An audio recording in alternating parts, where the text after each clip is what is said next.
Madhya Pradesh high court ने धार के विवादित भोजशाला परिसर को धार्मिक और ऐतिहासिक तौर पर मंदिर माना है। इंदौर खंडपीठ ने अपने निर्णय में साफ किया कि यह पूरा आदेश अयोध्या मामले में स्थापित 10 सिद्धांतों पर आधारित है। अदालत ने परिसर में मंगलवार को हिंदुओं को पूजा और शुक्रवार को मुसलमानों को नमाज की अनुमति देने वाले 2003 के आदेश को रद्द कर दिया। क्या आप जानते हैं कि मध्य प्रदेश हाईकोर्ट ने धार की भोजशाला को मंदिर घोषित करने के लिए देश की सर्वोच्च अदालत के उस ऐतिहासिक फैसले का सहारा लिया जिसने भारत की न्याय व्यवस्था में एक नया इतिहास रचा है। नमस्कार, मैं हूं अर्चित और आप देख रहे हैं समर इंडिया। मध्य प्रदेश के धार जिले में स्थित ऐतिहासिक और विवादित भोजशाला मंदिर परिसर को लेकर हाईकोर्ट का एक अत्यंत महत्वपूर्ण और बड़ा फैसला आ चुका है। अदालत की इंदौर खंडपीठ ने तमाम वैज्ञानिक और ऐतिहासिक साक्ष्यों को ध्यान में रखते हुए इस पूरे परिसर को मां सरस्वती का मंदिर माना है। लेकिन इस फैसले के पीछे की सबसे बड़ी कानूनी नजीर क्या है, ये जानना आपके लिए बेहद जरूरी है। दरअसल हाईकोर्ट का यह फैसला अपने आप में अलग थलग नहीं है, बल्कि ये सुप्रीम कोर्ट के अयोध्या फैसले में स्थापित सिद्धांतों पर आधारित है। जस्टिस विजय शुक्ला और जस्टिस आलोक अवस्थी की खंडपीठ ने अपने फैसले में स्पष्ट रूप से कहा, हमने पुरातात्विक और ऐतिहासिक तथ्यों, एएसआई की अधिसूचनाओं और सर्वे रिपोर्ट का मूल्यांकन किया है, और वो भी एएसआई अधिनियम के प्रावधानों तथा अयोध्या मामले में तय सिद्धांतों के आधार पर। आइए विस्तार से समझते हैं कि आखिर वे 10 सिद्धांत कौन से हैं जिन्हें आधार बनाकर हाईकोर्ट ने अपना ये बड़ा निर्णय सुनाया है।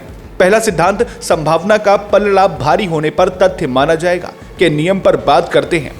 अदालत ने कहा कि ऐसे मामलों में सबूत का स्तर गणितीय सटीकता जैसा नहीं होता, बल्कि अदालतें अधिक संभावना के आधार यानी प्रिपोर्डेंस ऑफ प्रोबेबिलिटी को मानक मानती हैं। दूसरा सिद्धांत यह स्पष्ट करता है कि आधुनिक अदालतों का काम किसी संरचना की धार्मिक या थियोलॉजिकल परफेक्शन यानी सिद्धांतगत शुद्धता तय करना नहीं है, बल्कि कोर्ट का ध्यान लोगों की आस्था, पूजा पद्धति और धार्मिक परंपरा की निरंतरता पर होना चाहिए।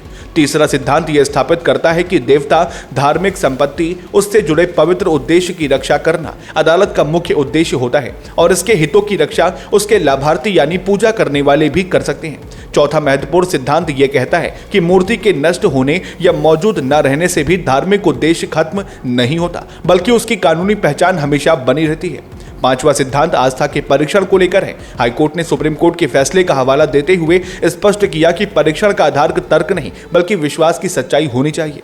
छठे और सातवें सिद्धांत के मुताबिक सरकारी गजट, गजेटियर और प्रशासनिक रिकॉर्ड ऐतिहासिक पृष्ठभूमि को समझने के लिए उपयोगी साक्ष्य हो सकते हैं, लेकिन इन्हें मालिकाना हक या किसी स्थान के धार्मिक स्वरूप को अंतिम रूप से साबित करने का निर्णायक जरिया नहीं माना जा सकता। आठवां सिद्धांत वक्फ बाय यूजर के दावे से जुड़ा है, जिसके तहत धार्मिक सिद्धांतों या आंतरिक मान्यताओं को सीधे सीधे ऐसे कानूनी अधिकार के रूप में स्वीकार नहीं किया जा सकता जिससे दूसरे समुदाय के पहले से स्थापित धार्मिक अधिकार पूरी तरह खत्म हो जाए। नौवां और 10वां सिद्धांत एएसआई रिपोर्ट के साक्ष्य मूल्य और पुरातात्विक साक्ष्यों के उच्च महत्व को दर्शाता है। कोर्ट ने साफ किया कि पुरातत्व एक विस्तृत वैज्ञानिक प्रक्रिया है, इसलिए विशेषज्ञों की राय को कमजोर साक्ष्य नहीं माना जा सकता।